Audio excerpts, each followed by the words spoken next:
Hello my soul family, कैसे हैं आप सब। एंड आई होप आप सब अच्छे होंगे, सुरक्षित होंगे, सेफ़ होंगे जहाँ पे भी होंगे और अपना इनर वर्क ज़रूर कर रहे होंगे। मैं आप सभी का बहुत बहुत स्वागत करती हूँ अपने इस चैनल में। थैंक यू सो मच मेरे इस चैनल को इतना प्यार देने के लिए, मुझे इतना सपोर्ट करने के लिए। And I am very glad कि मैं आपकी किसी भी तरीके से मदद कर पाती हूँ, चाहे वो कोई भी स्पिरिचुअल इंफॉर्मेशन शेयर करके हो या कोई भी टैरो कार्ड रीडिंग के थ्रू। तो अगर आपने अभी तक मेरे इस चैनल को सब्सक्राइब नहीं किया है तो प्लीज़ लाइक, शेयर और सब्सक्राइब कीजिए, ताकि आप तक वो सारे इम्पॉर्टेंट इन्फॉर्मेशन और मैसेजेस पहुंच सकें जो कि बहुत ही इम्पॉर्टेंट है आपकी स्पिरिचुअल जर्नी के लिए। तो आज का वीडियो हम शुरू करते हैं और आज के वीडियो में हम बात करेंगे 3 लेयर ऑफ ईगो के बारे में, कि किस तरीके के 3 लेयर ऑफ ईगो होते हैं। मैंने मेरे प्रीवियस वीडियो में आपको बताया कि कैसे बहुत सारे कंट्रोलर प्रोग्राम्स और इम्प्लांट्स जो हैं वो नेगेटिव एलियन जो होते हैं, जिनको हम असुरी शक्ति, डार्क फोर्सेस, रेप्टाइलेंस कहते हैं, वो यूज़ करते हैं ह्यूमंस के अगेंस्ट, जो कि ह्यूमन डीएनए और ह्यूमन माइंड के अंदर लगाए गए हैं। अगर आपने वो वीडियो नहीं देखा है तो प्लीज़ जा कर के देखें, ताकि आपको समझ में आए कि मैं किस बारे में बात कर रही हूँ। मैंने आपको ये भी बताया कि हमारा 3 तरीके का माइंड होता है: सबकॉन्शियस माइंड, अनकॉन्शियस माइंड और कॉन्शियस माइंड। तो जैसे कि आप सभी अब जानते हैं कि जैसे हमारे जब 10 स्टैंडर्ड डीएनए को तोड़ा गया और सिर्फ 2 स्टैंडर्ड डीएनए को रह गया, जो हमारा 2 स्टैंडर्ड डीएनए वो रह गया, तो सिर्फ हम हमारी सोल से अलग नहीं हुए, हमारी सोल नहीं टूटी, हमारा माइंड भी बट गया, हमारा माइंड भी टूट गया, जो मैंने प्रीवियस वीडियो में आपको बताया था। ठीक है। और जो हमारे जो सबकॉन्शियस, अनकॉन्शियस और कॉन्शियस माइंड है, ये हमारे चक्रा से कनेक्टेड हैं। तो ये समझने के लिए कि इंटरनल स्ट्रक्चर ऑफ ईगो क्या है, हमें ये समझना पड़ेगा। इनको हम हाउस ऑफ ईगो भी कह सकते हैं। हमें इस चीज़ की अवेयरनेस होनी बहुत ज़रूरी है कि जो हमारा अनकॉन्शियस माइंड है वो हमारा कनेक्टेड है फर्स्ट चक्रा से, जो कि रूट चक्रा है। रूट चक्र रेड कलर का होता है, उसको बेस चक्र भी कहा जाता है। तो हमारा जो फर्स्ट चक्र है वो हमारे अनकॉन्शियस माइंड से कनेक्टेड है। फिर हमारा जो सबकॉन्शियस माइंड है वो हमारा सेकंड चक्रा से कनेक्टेड है, जिसको कि हम कहते हैं स्केरल चक्रा, जो कि ऑरेंज कलर का होता है।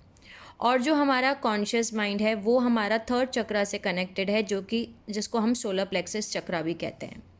अब हर एनर्जेटिक लेयर जो है उसके सेपरेट सेपरेट फंक्शंस हैं, लेकिन जितनी भी लेयर्स हैं वो सारी आपस में इंटरकनेक्टेड हैं और एक दूसरे पे डायरेक्टली इम्पैक्ट करती हैं। ठीक है।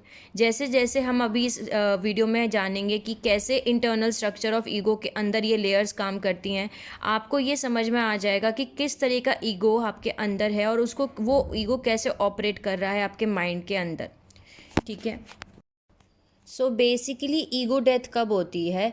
ईगो डेथ तब होती है जब हमारी फॉल्स आइडेंटिटी और हमारे पुराने तरीके की थिंकिंग प्रोसेस जो होती है उसका ख़त्म होता है। मतलब हम जैसे पुराने तरीके से सोचते थे, या हम सोचते थे हम फॉल्स आइडेंटिटी के मतलब ये होता है कि जैसे इस 3D वर्ल्ड के ऊपर हम हमारी एक खुद की आइडेंटिटी बना लेते हैं कि हम फॉर एग्ज़ाम्पल हम एक डॉक्टर हैं, या हम एक पुलिस में हैं, या हमारे पास इतने पैसे हैं। ये सारी एक फ़ॉल्स आइडेंटिटी है। तो जैसे जैसे ये फ़ॉल्स आइडेंटिटी और पुरानी वे ऑफ थिंकिंग जो है उनका ख़त्म होता है, वो जब मरते हैं तब हमारा एक नया आस्पेक्ट जो है उसका रीबॉर्न होता है, उसका रीबर्थ होता है, हम नए तरीके से पैदा होते हैं। इसको हम लॉ ऑफ ट्रांसफॉर्मेशन भी कहते हैं। अब मैंने आपको ये बताया कि जितने भी ईच एनर्जेटिक जो लेयर है उसके सेपरेट फंक्शंस हैं, लेकिन सारे लेयर्स जो हैं, ये तीनों लेयर आपस में इंटरकनेक्टेड हैं और डायरेक्टली एक दूसरे पे इम्पैक्ट डालते हैं। और जैसे जैसे हम इन लेयर्स के बारे में पढ़ेंगे, जैसे जैसे हम इन लेयर्स के इंटरनल स्ट्रक्चर ऑफ ईगो के बारे में पढ़ेंगे, तब आपको ये समझ में आएगा कि कौन सा ईगो जो है और कैसे ये ईगो आपके अंदर, खुद के माइंड के अंदर काम कर रहा है। तो ये समझने के लिए कि कैसे ईगो फिल्टर्स ऑपरेट करते हैं, ठीक है, कैसे ईगो फिल्टर्स ऑपरेट करते हैं हमारे माइंड के अंदर, जैसे कि हम बेटर इक्विप्ड कर सकें उस एनर्जेटिक इम्बैलेंस को, यानी कि हम उस, जैसे आपको पता चल जाएगा कि कैसे ये ईगो फिल्टर्स काम कर रहे हैं आपके अंदर, तो तब आप जा कर के उस एनर्जेटिक इम्बैलेंस जहाँ जहाँ पे हैं आप उसको हील कर सकते हैं, जो कि निकल के आ रहे हैं बार बार नेगेटिव ईगो से। ठीक है। अब हम जानते हैं ईगो फिल्टर्स क्या होते हैं। Ego filters basically dead energy mind control structure है, जो कि बेसिकली हमारे अंदर बनाई गई है और वो रेगुलरली हमारी ईगो आइडेंटिटी के साथ में चिपक गई है एज नॉर्मल पार्ट। बेसिकली जैसे जैसे हम इनकारनेट होते हैं 3D डायमेंशन अर्थ पे, वो हमारे नॉर्मल पार्ट की जैसे जैसे नॉर्मल तरीका होता है, एक नॉर्मल पार्ट जैसे हमारे नॉर्मल आँखें हैं, ये हैं, ऐसे ही हमारे ईगो आइडेंटिटी हमारे हमारे साथ हमारे माइंड में अंदर चिपक चुकी है। अब हम बात करते हैं predominant imprints of separation. Predominant imprints of separation क्या होता है? तो हम ये जानते हैं कि जब, जैसे मैंने आपको बताया कि जब 12 स्टैंडर्ड डीएनए जो था हमारा, जो 12 स्टैंडर्ड डीएनए कॉन्शियसनेस जब था, तब हमारे अंदर पोटेंशियल था और हमारी बॉडी के अंदर पोटेंशियल था, इस धरती पे आते थे और हमारे बहुत सारी चीज़ें हमारे साथ होती थी, जैसे नेचुरल कुंडली अवेकनिंग और ये सब कुछ। लेकिन जब 10 स्टैंडर्ड डीएनए को तोड़ दिया गया तो फिर हमारे पास सिर्फ 2 स्टैंडर्ड डीएनए कॉन्शियसनेस रह गया। अब जो सेपरेशन है, मतलब ये अलग हो गए, जो उस चीज़ का जो पेन है वो बहुत ही डिवास्टेटिंग था और ह्यूमन कलेक्टिव सोल्स के ऊपर वो इम्प्रिंट हो गया, यानी कि छप गया।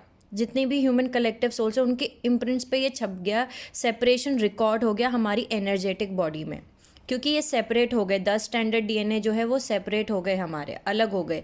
तो वो सेपरेशन, वो अलग होना हमारे खुद की एनर्जेटिक बॉडी में रिकॉर्ड हो गया। इसी को हम कहते हैं pre model imprints of separation. ठीक है, जो कि हमारा पहला जो फर्स्ट लेवल है वो है शॉक, ट्रॉमा और डिवास्टेशन। जो सेकंड लेवल है वो है lack of trust in spirit, betrayal और इट्स पोलैरिटी या अबंडनमेंट। और बिट्रेयल और अबंडनमेंट एक साथ काम करते हैं। ठीक है, यानी कि जब कोई आपको धोखा देता है तो आपके अंदर, सामने वाले के अंदर अबंडनमेंट इशू आता है। तो जो बिट्रेयल और अबंडनमेंट है ये एक ही कैटेगरी में आते हैं। जो फोर्थ वन है वो फियर है, और फिफ्थ वन है जो वो कॉस्मिक रेंज ऑफ एंगर है, सिक्स्थ वन है अनवर्दीनेस, सेवन्थ वन है shame and guilt, eighth one है एंट्रैपमेंट। सो ये मैंने आपको ये सब बताया, ये सब आते हैं प्रीडोमिनल इम्प्रिंट्स ऑफ सेपरेशन हमारा 10 स्टैंडर्ड डीएनए का जो सेपरेशन हुआ हमसे, वो हमारे एनर्जेटिक बॉडी में छप गया।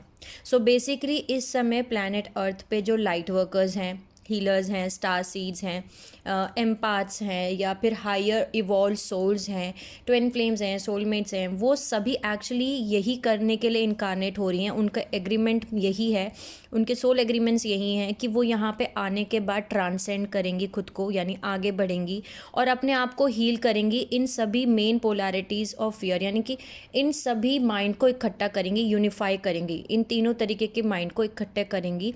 और जो हमारे अंदर जो मेन फियर वाइब्रेशन है उसको भी ये हील करेंगे और क्लियर आउट करेंगे। और जो हमारे एनर्जेटिक बॉडी में इम्प्रिंट है, सेपरेशन का इम्प्रिंट है, उसको वो क्लियर आउट करेंगी ताकि हमें हायर थॉट फॉर्म में लेके जा सकें, हायर लाइट कोड्स में लेके जा सकें और लैंग्वेज ऑफ लाइट में लेके जा सकें। अब हम बात करते हैं 3 लेयर ऑफ ईगो। पहला लेयर ऑफ ईगो है 1D मेमोरी स्टोरेज, यानी first dimension memory storage. Second है 2D वॉल्स ऑफ सेपरेशन, यानी कि second dimension walls of separation. और तीसरा है third dimension houses of ego. अब हम जानते हैं मोर इस चीज़ के बारे में। ठीक है, so basically 3 layer of ego mind जो है वो इकट्ठा काम करता है इन सारे फंक्शंस को काम करने, यानी ईगो को जो काम करता है वो इन तीनों लेयर से मिल करके काम करता है। ठीक है, जो मैंने आपको तीनों लेयर्स बताए अभी, ये तीनों पॉइंट्स मिलके, तीनों लेयर मिलके इकट्ठे काम करते हैं ईगो में। इन तीनों से मिलके ईगो बनता है एक ह्यूमन बींग्स में। ठीक है, जो पहला है वो है 1D मेमोरी स्टोरेज, जो कि अनकॉन्शियस माइंड से रिलेटेड है। और ये बनता है हमारा अब्यूज़, ट्रॉमा, शॉक और डिवास्टेशन, जैसे मैंने आपको अभी बताया।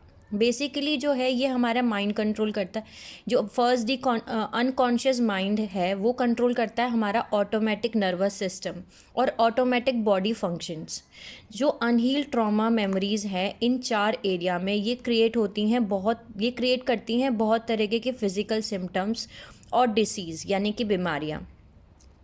ये डिवास्टेटिंग मेमोरीज जो हैं पार्शियली डिस्क्राइब की गई हैं ट्विस्टेड हाफ ट्रुथ में, यानी आधे सच में, as fall of human kind में, या फिर आप स्टोरी अगर आपको पता हो एडम और ईव की बाइबल में, उसमें। तो जितने भी स्टार सीड्स हैं वो अर्थ का उनका जो अर्थ मिशन है वो यही है कि वो इन अनकॉन्शियस मेमोरीज़ को हील करें और टाइमलाइंस को हील करें मल्टीपल वेज के अंदर। बेसिकली ये हमारा रूट लेयर है, रूट लेयर ऑफ माइंड है। तो माइंड का जो रूट लेयर है वो अनकॉन्शियस माइंड है, और ये फंक्शन करता है एक तरीके से हार्ड ड्राइव के तरह ईगो के लिए। सो बेसिकली आपको पता है जैसे कंप्यूटर के अंदर हार्ड ड्राइव होती है, हार्ड ड्राइव में सब कुछ स्टोर होता है, जो कुछ हार्ड ड्राइव में स्टोर होता है उसको आप कंप्यूटर पर चला सकें। तो हमारे ब्रेन के अंदर भी जो है ये हार्ड ड्राइव की तरह काम करती है, पर ये हार्ड ड्राइव की तरह ईगो को ये हार्ड ड्राइव की तरह काम करती है। यानी इस माइंड में जो भी होगा, आपके अनकॉन्शियस माइंड में जो कुछ भी पड़ा होगा, जो भी ट्रॉमास होंगे, अब्यूज़ होगा, ट्रॉमा होगा, शॉक होगा, डिवास्टेशन होगा, ऐसी मेमोरीज अगर पड़ी हैं तो ये ईगो को फीड करेंगी। सो बेसिकली इस हार्ड ड्राइव में जो होता है ये सेलुलर मेमोरी स्टोरेज होता है। इस पास्ट लाइफ, हमारी प्रेजेंट लाइफ के साथ साथ हमारी पास्ट लाइफ, यानी हमने जितनी भी पास्ट लाइफ्स निकाली हैं, चाहे वो धरती पे निकाली हैं या कहीं और निकाली हैं, सारी लाइफ टाइम्स की हमारी जो है सेलुलर मेमोरी स्टोरेज उसमें स्टोर होती हैं। इसका मतलब ये होता है सेलुलर मेमोरीज हमारी पास्ट लाइफ की, प्रेजेंट लाइफ की और फ्यूचर लाइफ की भी इसी मेमोरी में स्टोर होती है, इसीलिए इसको हार्ड ड्राइव बोला जाता है। अब आते हैं हम सेकंड पॉइंट पे, जो कि हमारा है 2D walls of separation, 2D walls of separation subconscious mind. ठीक है, जो सेकंड इंटरनल लेयर है इसको हम बोलते हैं पेन बॉडी। ये वो लोकेशन है जहाँ पे अनरिजॉल्व पेन मेमोरीज जो होती हैं वो मैनिफेस्ट होती हैं एज सबकॉन्शियस ड्राइव्स एक इंसान की पर्सनल ईगो में। अगर पहले फर्स्ट 1D स्टोरेज मेमोरीज में को आइडेंटिफाइड नहीं किया जाए या उनको क्लियर आउट ना किया जाए जो फर्स्ट लेवल पे हैं, तो जो पेन है इन मेमोरीज का वो क्रिएट करता है wall of separation 2D layer में एज पेन बॉडी। ठीक है, तो जो पेन बॉडी फर्दर क्रिएट करती है वॉल ऑफ सेपरेशन, जो कि मैनिफेस्ट होता है ईगो में age 7 primary mental and emotional states identified. Okay, so वो मैनिफेस्ट करता है 7 प्राइमरी मेंटल इमोशनल स्टेट्स, जो कि हैं unworthiness, shame, guilt, fear, lack of trust, self doubt, anger, rage, betrayal, abandonment, entrapment और एंस्लेवमेंट्स। तो ये सारी मेमोरीज अगर फर्स्ट लेवल की फर्स्ट लेयर अगर आपका वो हील नहीं है तो ये वॉल ऑफ सेपरेशन क्रिएट करेगा, और उन मेमोरीज की वजह से ये सारी चीज़ें आपके अंदर बेसिकली क्रिएट होंगी। अब ये वॉल ऑफ सेपरेशन आइसोलेट कर देता है ईगो सेल्फ को एक पर्सन के अंदर, और एक पर्सन खुद को आइडेंटिफाई करता है ईगो स्टेट के हिसाब से, और वो डिस्कनेक्ट हो जाता है अपनी खुद की इनर सोल के साथ। हमारी खुद की सोल के साथ ही हम डिस्कनेक्ट हो जाते हैं, और इस डिस्कनेक्शन की वजह से एक वॉल क्रिएट होती है जहाँ पे दूसरा पार्ट ऑफ ईगो आइडेंटिफाई होता है, जो कि स्प्लिट ऑफ होता है और अपने आप को छुपाता है, जिसको हम बोलते हैं ईगो सब पर्सनैलिटीज़। ये पर्सनैलिटीज़ होल्ड करती हैं fragment of our spiritual energy, यानी हमारे स्पिरिचुअल एनर्जीज़ के कुछ हिस्से। और जो सैटेनिक रिचुअल अब्यूज़ है, SR है, उनका गोल है कि ये इंटेंशनली ऐसे ट्रॉमा जो आपके अंदर पड़े हैं उनको सब पर्सनैलिटीज़ के अंदर क्रिएट करना, ताकि वो आपके माइंड को फ्रेगमेंट करें, यानी कि तोड़े, उनको टूटा हुआ ही रहने दे वो, और स्पिरिचुअल बॉडी को भी टूटा हुआ रहने दे, ताकि वो आपको हार्म पहुंचा सके आपके इंटरनल एनर्जी स्ट्रक्चर्स पे, जो कि एक पर्सनल का ऑरा बनाता है। सो जो अभी करंट वे है ये एक एनफोर्स है मार्स प्लैनेट अर्थ पे, जो बेसिकली नेगेटिव एलियन एजेंडा है, और जो कि विक्टिमाइजर सॉफ्टवेयर के प्रोग्राम के अंडर में ये ऐसे काम करता है। तो बेसिकली जब हम हमारे अंदर के इनर सोल से ही कनेक्ट नहीं हैं, तो यानी कि हम डिस्कनेक्ट हो जाते हैं हमारे गॉड सोर्स से।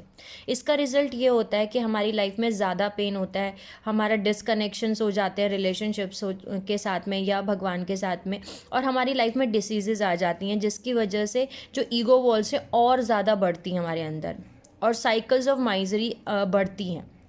अब हम बात करते हैं तीसरे इंटरनल लेयर के बारे में, जो कि है कॉन्शियस माइंड। जो conscious mind layer of ego है, जिसको हम परसीव करते हैं एक सेल्फ या पर्सनालिटी, यानी कि एक इंसान की पर्सनालिटी क्या है, वो सभी चीज़ें बनती हैं 7 हाउस ऑफ ईगो से। और वो कैसे बनती हैं, जैसे हम दूसरों के बारे में जजमेंट बनाते हैं, ठीक है, या फिर हम बाहर के एक्सटर्नल सर्कमस्टांसिस के बेसिस पे हम जो भी जजमेंट्स बनाते हैं उनके बेसिस पे ये 7 हाउस ऑफ ईगो बनता है।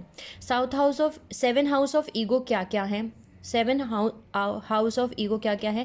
Addiction, lust, greed, envy, jealous, wrath, rage, gluttony, waste, laziness, discouragement, pride, positive pride, negative pride, self importance.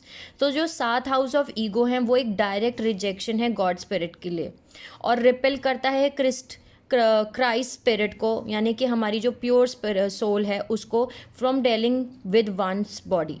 ठीक है, सो बेसिकली आपको समझ में आया होगा कि wall of separation plus house of joy is equal to realm of predator, और ego behaviour plus realms of predator is equal to dark portal. ठीक है, अब जितना ज़्यादा आपकी सोल फ्रेगमेंट है उतना ही ज़्यादा आपका माइंड भी फ्रेगमेंट है। ठीक है, यानी टूटा हुआ है। जितना ज़्यादा आपकी सोल टूटी हुई है, आप डिस्कनेक्टेड है अपने सोल के साथ, उतना ही आप अपने दिमाग के साथ भी डिस्कनेक्टेड है। आपका दिमाग भी बटा हुआ है, टूटा हुआ है, वो इकट्ठा नहीं है। इससे क्या होता है, एक इंसान की एनर्जेटिक बॉडी जो होती है वो डैमेज हो जाती है, वो ख़राब हो जाती है, जो कि ऑपरेट कर रही है नहीं भी ऑपरेट कर रही है। और जितना ज़्यादा ये सब कुछ होगा उतना ज़्यादा आपके थॉट्स, आपके बिहेवियर डिस्टॉर्टेड हो जाएंगे, यानी कि ख़राब हो जाएंगे। आप नेगेटिव बिहेव करेंगे, आपके थॉट्स नेगेटिव चलेंगे, ये सब कुछ होगा आपके साथ में। अब हम जानते हैं और कि मैं एक आपको डायलॉग बोल सकती हूँ कि stop ego and stop satanic forces. Ego को रोकिए ताकि आप असुरी शक्ति को रोक सकें। मैंने आपको बताया 7 हाउस ऑफ ईगो होते हैं, तो अगर आप इनको अलाउ करते हैं, इन हाउस ऑफ ईगो को अलाउ करते हैं बनने से, तो ये बेसिकली, ये अगर आपने इनको अलाउ कर दिया तो ये आपकी बॉडी के अंदर ही रहेंगे। They will reside inside of your body. आपके बॉडी के अंदर ही ये रहेंगे, आपके माइंड के अंदर ये रहेंगे, और आपके हार्ट और सोल को ये करप्ट कर देंगे। ठीक है, सो फियर जो होता है वो डेमोनिक हाउसेस क्रिएट करता है। जो डर है वो डेमोनिक हाउसेस को बनाता है। सो बेसिकली इसको हम ऐसा बोल सकते हैं कि ये फियर पोलैरिटी गेम है नेगेटिव कंट्रोलर्स का। अब ये क्रिएट करते हैं स्पिरिट्स ऑफ मेंटल बॉन्डेज। ठीक है, तो बेसिकली जब फियर रूल करता है तो हमारे ऊपर, तो हम ऐसा बोल सकते हैं डार्कनेस रूल कर रहा है।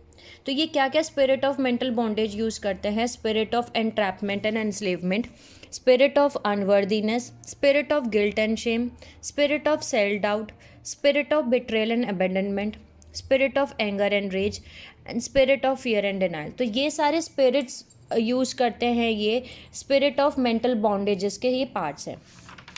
अब हम ये जानेंगे कि कैसे हम हील करें इन स्पिरिट्स को, मतलब हमारे मेंटल बॉडीज की जो स्पिरिट्स हैं इनको हम हील कैसे करें। सो जो पहला है spirit of entrapment and enslavement, हमारा हीलिंग फोकस ये होना चाहिए कि हमारे अंदर हम इतना करेज डेवलप करें कि जो करंट सिचुएशन है प्लैनेट अर्थ पे चल रही है as a system of world slavery और वर्ल्ड सफरिंग, यानी पूरी दुनिया सफ़र कर रही है, पूरी दुनिया जो है स्लेवरी में है, उसको हम एक्सेप्ट कर सकें, उसको हम फेस कर सकें। खुद को एजुकेट कीजिए कि कैसे ह्यूमन ट्रैफिकिंग होती है, सेक्स स्लेवरी होती है, डिसास्टर इकोनॉमीज़ बनाई जाती हैं ह्यूमन सफरिंग्स के ऊपर। दूसरा पॉइंट है spirit of fear and denial. तो एडमिट कीजिए, इतनी को अपने अंदर विलिंग पावर लेके आइए कि आप एडमिट कर सकें कि आपके अंदर डर क्या है, और उनके साथ ऑनेस्टली डील कीजिए। ठीक है, जब जब आप अपने अंदर डर देखते हैं, उन डर को एक एज अ लेसन सोचिए, तो जो कि वो आपके पर्सनल ग्रोथ के लिए हैं, विदाउट एनी जजमेंट। यानी वो अगर कभी आपके अंदर कोई डर आ भी रहा है तो आप ये सोचिए डर आपको क्या सिखाना चाह रहा है, एज अ लेसन टेक लीजिए। ये मत सोचिए कि ये आप, मतलब उसके ऊपर जजमेंट मत क्रिएट कीजिए। ठीक है, और तभी आप उसको हील कर पाएंगे, उस डर को आप तभी हील कर पाएंगे। दूसरे पॉइंट, इन डरों को डिनाई नहीं करना है, यानी ऐसे मना नहीं करना है, नहीं हमारे अंदर तो डर है ही नहीं। क्योंकि अगर एक बार आपने इनको डिनाई किया तो ये अनप्लीजेंट सिचुएशंस जो होती हैं ये और वर्स्ट हो जाएंगी, ये डर और वर्स्ट हो जाएगा, ये और ज़्यादा क्रिएट करेंगे आप ऐसे मना करके। सो कमिट कीजिए खुद को, प्रैक्टिस लव, मेडिटेशन कीजिए, लविंग काइंडनेस मेडिटेशन, और खुद को प्यार कीजिए, दूसरों को भी प्यार कीजिए। ठीक है, तीसरा पॉइंट है spirit of unworthiness. Healing focus आपका होना चाहिए सेल्फ लव और सेल्फ एक्सेप्टेंस की प्रैक्टिस कीजिए, जितना ज़्यादा हो सकता है उतना ज़्यादा। अब नेक्स्ट पॉइंट है spirit of anger and rage. इसमें आपको हीलिंग फोकस ये करना है, आप ये अटेंशन दीजिए कि जो आप रिएक्शंस दे रहे हैं वो ये मतलब अपने रिएक्शंस पे अटेंशन पे कीजिए। यानी कि आपको जो रिएक्शंस आ रहे हैं वो क्यों आ रहे हैं, वो आपने खुद की चॉइस बनाई है या वो आपके अंदर जो हाई इमोशंस चल रहे हैं उसकी वजह से आप रिस्पॉन्ड कर रहे हैं। तो कोशिश कीजिए उन तरीकों को ढूंढने के लिए कि कैसे आप शांत हो सकें। इमीडिएट रिएक्शन ना दें, स्टिलनेस, यानी कि आप शांत हो जाएं, तब उसके बाद आप अपने आप को, मतलब तब आप रेस्पॉन्ड करें किसी भी चीज़ को लेकर के। ठीक है, ताकि आप इम्पल्स कंट्रोल की तरह, मतलब इम्पल्स कंट्रोल एक्शन ना दे सकें बेसिकली। ठीक है, अब आते हैं हम नेक्स्ट पॉइंट पे, जो है spirit of betrayal and abandonment. इसमें आपको हीलिंग फोकस रखना है कि अपने खुद के सेल्फ केयर के ऊपर बहुत स्ट्रॉन्ग कोर बनाना है, यानी कि खुद का ध्यान सबसे ज़्यादा रखना है। कंपैशनेट कम्युनिकेशन करनी है। अगर आप एक रिलेशनशिप में हैं तो कंटिन्यू, या कोई भी रिलेशनशिप में, वो किसी भी तरीके का रिलेशनशिप हो, भाई बहन का हो, दोस्त का हो, मम्मी पापा का हो, फ्रेंड्स का हो, गर्लफ्रेंड बॉयफ्रेंड का हो, टीचर गुरु का हो, चाहे वो कोई भी रिलेशनशिप हो, उसमें आप कंटिन्यू कंपैशनेट कम्युनिकेशन करें और रिक्वेस्ट करें कि आपकी खुद की इमोशनल नीड्स जो हैं उनको पूरा किया जाए और उनको रिजॉल्व किया जाए, यानी उनको सॉल्व कीजिए। अगर इंटीमेट रिलेशनशिप्स में कन्फ्लिक्ट्स हैं या फिर ऐसे रिलेशनशिप में कन्फ्लिक्ट्स हैं, झगड़े हैं, तो उनको सॉल्व कीजिए। लेकिन अपने आसपास हेल्दी बाउंड्रीज भी सेटअप करना शुरू कर दीजिए। उनको सीखिए कि कैसे आप अपने आसपास हेल्दी बाउंड्रीज सेटअप कर सकते हैं। अब नेक्स्ट पॉइंट आता है स्पिरिट ऑफ सेल्फ डाउट। इसमें आपको हीलिंग प्रोसेस ये करना है कि ट्रस्ट वर्दीनेस और एम्पैथी खुद के अंदर आप कैसे क्रिएट कर सकते हैं। ठीक है, नेक्स्ट पॉइंट आता है spirit of guilt and Shem. इसमें आपको हीलिंग प्रोसेस पे ध्यान देना है कि खुद को सेल्फ फॉरगिवनेस, सेल्फ कंपैशन और ऑब्जर्वर पॉइंट होल्ड करना है। बेसिकली खुद को माफ़ करना है। बहुत सारे टाइम पे ऐसा होता है कि हम हमारी लाइफ में कुछ ऐसा कर देते हैं कि या ऐसा डिसीजन ले लेते हैं जिसकी वजह से हमें ऐसा लगता है कि हमने बहुत गलत डिसीजन ले लिया, तो हमने खुद को तकलीफ पहुंचाई। हम खुद को माफ़ नहीं कर पाते हैं। कभी कभी हम दूसरों को तो माफ़ कर देते हैं, लेकिन हम खुद को माफ़ नहीं कर पाते। खुद के साथ खुद को हम कंपैशन नहीं दे पाते, खुद को खुद की ध्यान नहीं रख पाते। तो ये सब कुछ आपको करना है, खुद को भी माफ़ करना है, सेल्फ फॉरगिवनेस और सेल्फ कंपैशन में आना है और ऑब्जर्वर पॉइंट की तरीके से होल्ड करना है अपना पॉइंट ऑफ व्यू। देखना है एज अ ऑब्जर्वर कि आप क्या देख रहे हैं, कोई भी अगर सिनेरियो आपकी लाइफ में हो रहा है, और फाइंड आउट करना है कि कैसे जो पेनफुल पास्ट मेमोरीज हैं उनको आप लेट गो कर दें। लेट गो करना बहुत ज़रूरी है, जो पेनफुल पास्ट एनर्जीज़ हैं उनको और मेमोरीज़ को भी, क्योंकि अगर आप उन मेमोरीज़ को होल्ड ऑन करके रखेंगे तो वो एनर्जीज़ आपके अंदर हैं, वो एनर्जी को आपने होल्ड ऑन कर रखा है, रोक रखा है आपके अंदर। ठीक है, तो ये देखिए कि आप कैसे अभी राइट नाउ मोमेंट में जी सकते हैं, यानी कि live in the present moment. अभी प्रेजेंट मोमेंट में आप कैसे जी सकते हैं, और इसी से आप अपनी इनर पावर बना सकते हैं फुल्ली प्रेजेंट हो करके। यानी कि ना आपको फ्यूचर के बारे में सोचना है, ना आपको पास्ट के बारे में सोचना है, आपको सोचना है अपने प्रेजेंट राइट नाउ मोमेंट के ऊपर। तो ये था मेरा आज का वीडियो। आई होप आपको समझ में आया होगा कि 3 लेयर्स ऑफ ईगो क्या होते हैं और कैसे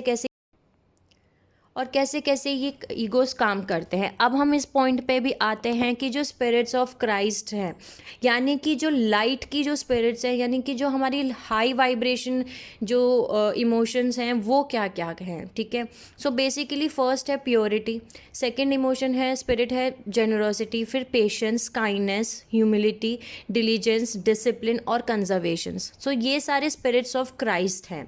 ठीक है, अब अगर आपके अंदर, मैंने आपको बताया कि जैसे कि अगर कुछ भी ऐसा है तो आप एक अफर्मेशंस यूज़ कर सकते हैं कि अगर आपके अंदर हाउस मतलब लस्ट और एडिक्शन है तो आप उसको ऐसा बोल सकते हैं अफर्मेशन के थ्रू कि dismantle the house of lust and addiction. ठीक है, सो आप स्पिरिट ऑफ प्योरिटी को बुला सकते हैं कि प्लीज़ स्पिरिट ऑफ प्योरिटी मेरी आइए मदद कीजिए और मेरे को इस लस्ट और एडिक्शन से हाउस से छुट्टी दिलाइए, मुझे इससे पीछा छुड़वाइए। अब dismantle the house of wrath and rage, आप you can call in the spirit of patience. आप स्पिरिट ऑफ पेशेंस को बुला सकते हैं ताकि वो आपकी इसमें हेल्प कर सकें। तीसरा है dismantle the house of greed and avarice, you can call in the spirit of generosity. Then dismantle the house of gluttony and waste, call in the spirit of discipline and conservation. ठीक है, you can dismantle the house of laziness and discouragement, you can call in the spirit of diligence. Dismantle the house of pride and self, call in the spirit of humility. Dismantle the house of envy or jealous, call in the spirit of kindness. So you can, आप ये सारी चीज़ें dismantle कर सकते हैं इन घरों को, यानी कि आप निकाल सकते हैं अपनी लाइफ से बाहर, इनको ख़त्म कर सकते हैं बाय कॉलिंग ये स्पिरिट्स को। ठीक है, जो कि हमारी हाई वाइब्रेशनल स्पिरिट्स हैं। सो आई होप आपको समझ में आया होगा 3 लेयर्स ऑफ ईगो क्या होता है। ठीक है, अगर आपको फिर भी कुछ ना समझ में आया हो तो आप मुझसे कमेंट सेक्शन में पूछ सकते हैं। अब आपको समझ में आया होगा कि कैसे हमारा सबकॉन्शियस, अनकॉन्शियस माइंड, जो हमारा 3 तरीके का माइंड है बेसिकली, वो कितना ज़रूरी है इकट्ठा होकर के रहना। उनका वो जब तक अलग अलग रहेंगे, हमारा सबकॉन्शियस माइंड, हमारा अनकॉन्शियस माइंड और कॉन्शियस माइंड, ये तीनों अगर अलग अलग रह रहे हैं तो कितनी सारी चीज़ें आप अपने अंदर ही क्रिएट कर रहे हैं। सो आपको अपने इन तीनों माइंड्स की हीलिंग कंप्लीट करनी है, इन तीनों माइंड को इकट्ठा करना है, एज वन क्रिएट करना है, अपनी सोल के साथ कनेक्ट होना है। ठीक है, और भगवान के साथ कनेक्ट करना है। ठीक है, तो ये था मेरा आज का वीडियो। आई होप आपको समझ में आया होगा। Sending you lots of love and healing light, जो भी मेरा ये वीडियो देख रहे हैं। Take care of yourself, my soul family, and see you soon.